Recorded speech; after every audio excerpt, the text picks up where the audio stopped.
Pensamos que el ruido podía venir de las cadenas, porque sí, este coche lleva distribución por cadena, y con los kilómetros que tiene, era de esperar que algún tensor hubiese dicho hasta aquí llegué. Así que pensamos que alguna cadena estaría de fiesta golpeando todo lo que pillara y haciendo estragos bajo el capó. Bien, nos pusimos manos a la obra. Para hacer la distribución en este coche, hay que sacar la caja de cambios. Sí, lo que oyes.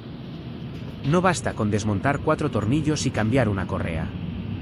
Aquí el fabricante dijo, vamos a hacerlo interesante, así que te obliga a sacar la caja de cambios antes de llegar a las cadenas.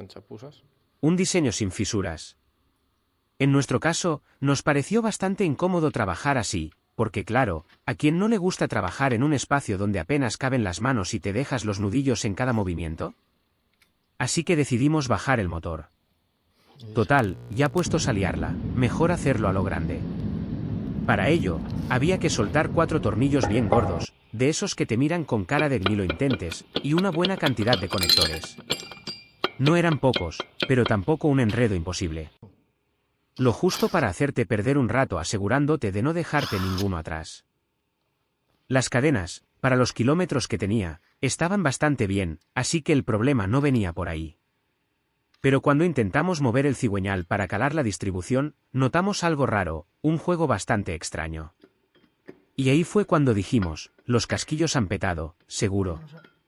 Seguimos desmontando y, bueno, ya veis, algo más serio que los casquillos. Lo más increíble de todo es que el coche andaba.